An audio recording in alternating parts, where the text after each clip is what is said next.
আরজি করে ঘটনায় রাজ্য সরকারের ভূমিকায় অসন্তুষ্ট হয়ে বঙ্গরত্ন পুরস্কার ফেরত দেওয়ার সিদ্ধান্ত গ্রহণ করলেন আলিপুরদুয়ারের বিশিষ্ট শিক্ষক তথা লেখক বঙ্গরত্ন পরিমল দে।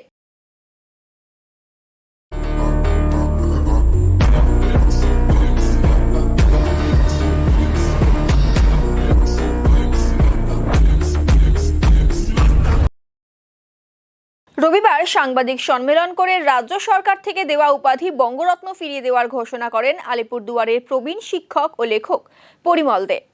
জানা গিয়েছে 2016 সালে কাঞ্চনজঙ্ঘা স্টেডিয়ামে উত্তরবঙ্গ উৎসবের মঞ্চ থেকে মুখ্যমন্ত্রী নিজ হাতে পরিমল দের হাতে বঙ্গরত্ন পুরস্কার তুলে দেন। সম্প্রতি আরজি কর হাসপাতালে তরুণী চিকিৎসকের ধর্ষণ ও খুনের ঘটনায় তোলপাড় রাজ্য থেকে শুরু করে গোটা দেশ। দোষীদের গ্রেফতার ও কঠোর শাস্তির দাবিতে আন্দোলনে সামিল হয়েছেন সর্বস্তরের মানুষ। সেই জায়গায় দাঁড়িয়ে রাজ্য সরকারের ভূমিকায় অসন্তুষ্ট হন শিক্ষক ও লেখক পরিমল দে, যে কারণে রাজ্য সরকারের বঙ্গরত্ন পুরস্কার ফিরিয়ে দেওয়ার সিদ্ধান্ত নিয়েছেন তিনি।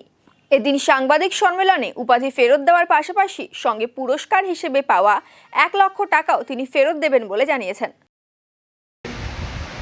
সমগ্র দেশে পশ্চিমবাংলা আরজি করের ঘটনা প্রবাহকে নিয়ে একটা উত্তাল আন্দোলন শুরু হয়েছে। একজন চিকিৎসক ধর্ষিতা হয়েছেন এবং নারকীয়ভাবে তাকে হত্যা করা হয়েছে।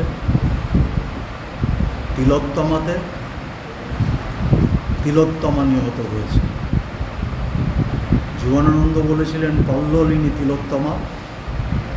সেই কল্লোলিনী তিলোত্তমা হত্যার পরে কলকাতা এবং সারা রাজ্য, কোচবিহার থেকে কাকদ্বীপ আবার উত্তাল হয়ে উঠেছে। আমি বিবেকের আহ্বানে বেশ কিছুদিন থেকে লক্ষ্য করছি রাজ্য প্রশাসন, রাজ্য সরকার অনেক সময় অন্যায়কারীকে,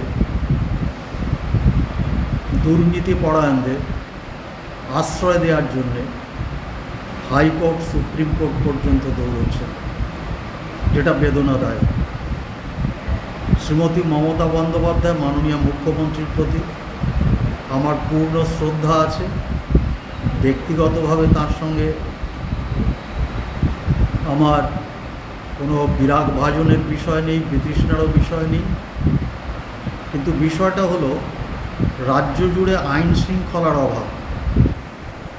এটা একটা রাজনৈতিক দলের সঙ্গে আরেকটা রাজনৈতিক দলের লড়াই হিসেবে আমি দেখিনি, বা একদল তার পদত্যাগ দাবি করছেন সেই রাজনৈতিক দৃষ্টিকোণ থেকেও দেখছি না।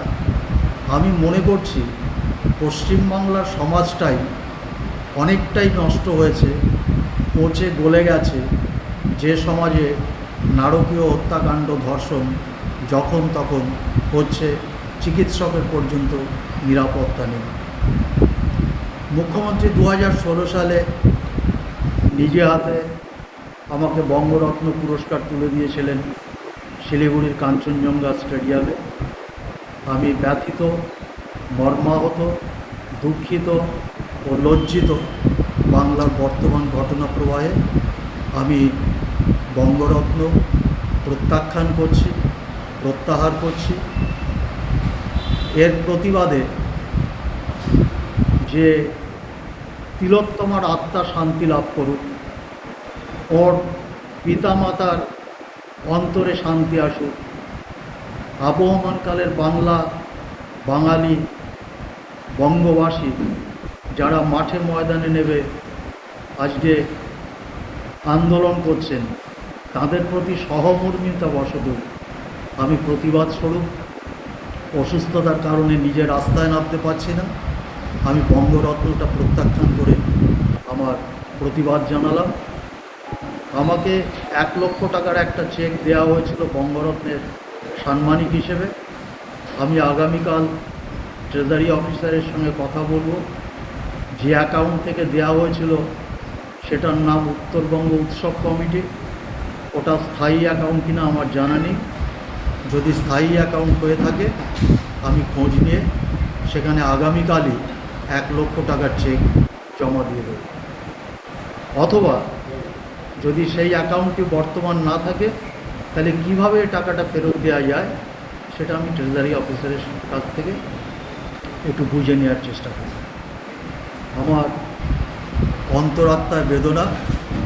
মমতা বন্দ্যোপাধ্যায় সমাজ কল্যাণমূলক অনেক কাজ করেছেন যা এশিয়া মহাদেশে অনেক রাষ্ট্রনেতাই করতে পারেননি, সেই জন্য তিনি খ্যাত হয়ে থাকবেন। কিন্তু পাশাপাশি একথাও বলতে হয় তার বহু সিদ্ধান্ত বাঙালি জাতি আত্মঘাতী বলে মনে করছে। হীরক সিং চৌধুরী একদিন লিখেছিলেন আত্মঘাতী বাঙালি। আমিও বলবো মাননীয় মুখ্যমন্ত্রী সিদ্ধান্তগুলো আত্মঘাতী হচ্ছে, যে বাঙালি আজ উত্তাল হয়ে রাস্তায় নেমেছে। আবারও বলছি, এটা রাজনৈতিক লড়াই নয়, এটা সমাজ পরিবর্তনের লড়াই। ইনহিউম্যানিটির সঙ্গে হিউম্যানিটির লড়াই, হিউম্যানিটির সঙ্গে ক্রুয়েলিটির লড়াই, মনুষ্যত্বের সঙ্গে অমানবতার লড়াই। আমি এভাবেই ব্যাপারটাকে দেখেছি এবং আমার সহমর্মিতা জানানোর জন্যে এই রাজ্যের তৃতীয় সর্বোচ্চ পুরস্কারটি প্রত্যাখ্যান করা ছাড়া আর কোনো পথ বিকল্প ছিল না। আমি মুখ্যমন্ত্রীর পদত্যাগ দাবি করছি না, সরকারের পদত্যাগও দাবি করছি না, কিন্তু আমি এটা দাবি করছি যে নৈরাজ্যের অবসান ঘটুক, রাজ্যে ফিরে আসুক শান্তি এবং শৃঙ্খলা। মানুষ আবার বলুক যে আবহমানকালের বাংলা ও বাঙালি বেঁচে আছে, জেগে আছে এবং তারা জেগে থাকবে ন্যায়ের সঙ্গে। তারা কখনো অন্যায়ের সঙ্গে আপোষ করবে না। সম্পূর্ণ এইটুকুই বলবার ছিল।